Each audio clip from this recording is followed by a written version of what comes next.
What's happening, family? Dr. Joe here. Hope each of you are well and blessed. A lot of people who are watching this are on hormone replacement therapy or at least contemplating it. You got men on TRT, testosterone replacement therapy, and you have women who are on hormonal replacement therapy, estrogen patches, pills, etc. This is big business, is the first thing we have to understand. The sad thing about the industry that we live in, especially the healthcare industry, and this is no dig against doctors, against nurses, against pharmacists. We've got many talented doctors, nurses, pharmacists, but this is a critique of the industry, which doctors, nurses, and pharmacists are a part of. So this is not directed towards doctors, nurses, and pharmacists. This is directed at the ideation of our healthcare system. First of all, our healthcare system is not a system that is based on fixing, healing, or correcting problems with permanency. The system that we live in is one that is built upon profiting on the disease of people through the issuance of drugs and or treatments that do not manifest the total healing or deliverance of whatever that issue is. It's the treatment of symptoms. It's all about making money at the end of the day, and healing a person, or a person who had a problem no longer has one, is not good for business when that is the ideation of the healthcare industry. The bigger you are, the more money that the healthcare industry is going to make. The more you have issues like diabetes, high cholesterol, heart disease, the more people need dialysis, the more there are kidney disease, the more women who need thyroid problems. These are all things that the healthcare industry profit on, all right, period. This is the reason why a lot of things that lead to healing are often shunned. All right, you've got individuals who actually help people, all right, who died mysteriously. Here, Dr. Sebi is a modern day healer, healing folks of AIDS, cancer, lupus, was convicted here in the United States, forced to go back to his home country of Honduras, fought in the highest court of the land, the Supreme Court, and won.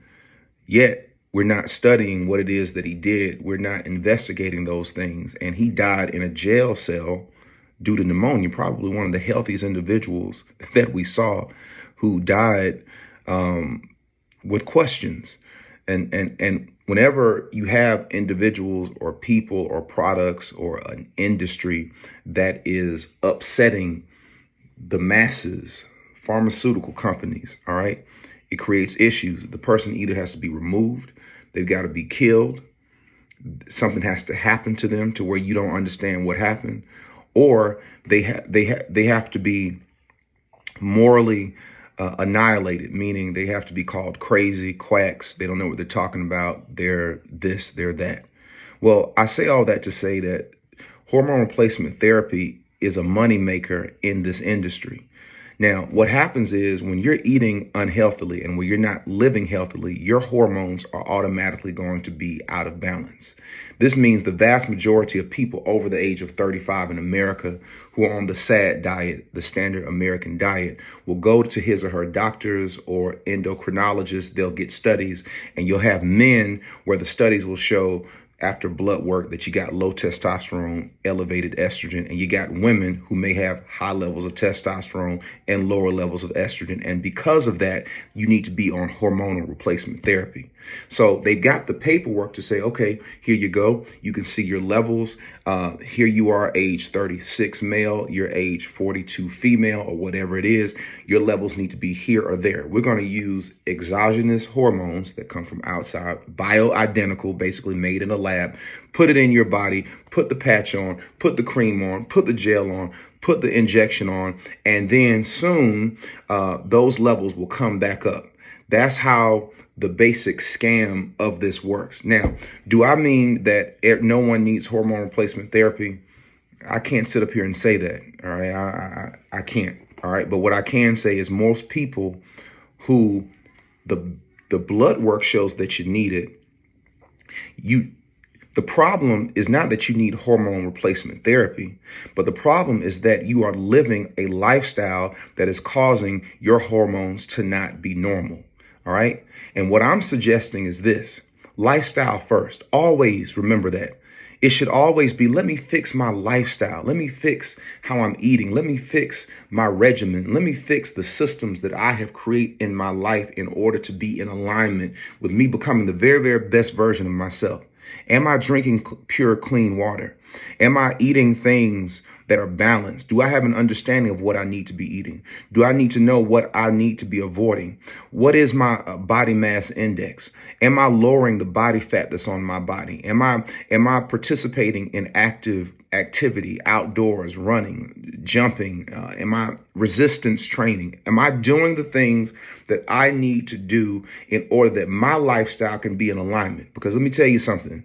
99.9% of individuals who go into endocrinologists who have hormones that are out of balance, if you begin to eat properly, if you begin to exercise, if you begin to lower the circumference of your waist, if you begin to lower body fat that is on you, if you begin to be participatory in resistance training, in exercising, in being movement, in cardiovascular health, if you're drinking pure water, if you're getting good sleep, and if you're doing this day in and day out, 99.9% of us will be well into our 40s, 50s, 60s, 70s with normal, balanced hormone levels. You're not going to have men with breasts. You're not going to have men with erectile dysfunction. You're not going to have men who are sexually underwhelming in the bed.